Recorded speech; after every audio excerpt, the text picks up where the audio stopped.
Okay, we're on tutorial 1, question 2.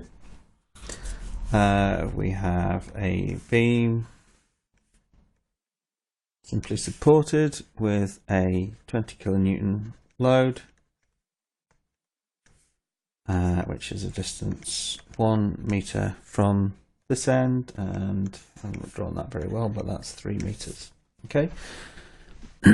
So if we look at these reactions as reaction 1 and reaction 2, okay, first of all, sigma horizontal is equal to 0, so there are no, we can dispense with this R1 horizontal, R1 vertical, R2 vertical.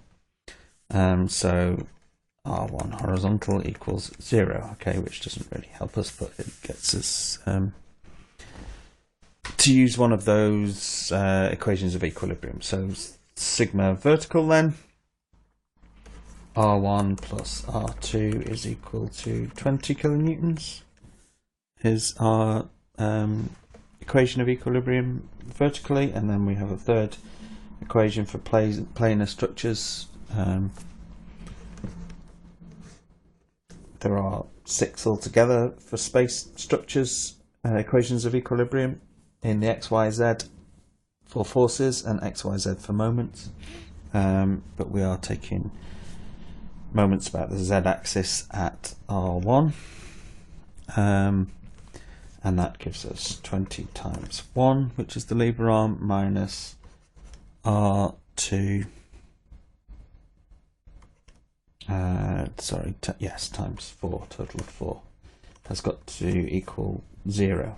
R1 drops out because its lever arm is 0. Okay, so we have R2, if we rearrange that, gives us 20 divided by 4, which gives us 5 kilonewtons, and therefore R1 must therefore equal 20 minus 5, which equals 15 kilonewtons. Therefore our shear force diagram looks something like this, where V is positive here. We end up with a shear force diagram of 15 kilonewtons, and then that drops down to 5 kilonewtons negative, and then comes back up to 0 at the end of the beam. Okay, so that is our shear force diagram, and we need a bending moment diagram, and we will consider the point a meter away from support R1. So we have R1, R1 is equal to 15, and we are a meter away. We're interested in this internal moment M, so our internal moment then, M is equal to 15 times 1, which equals 15 kilonewton meters. Okay.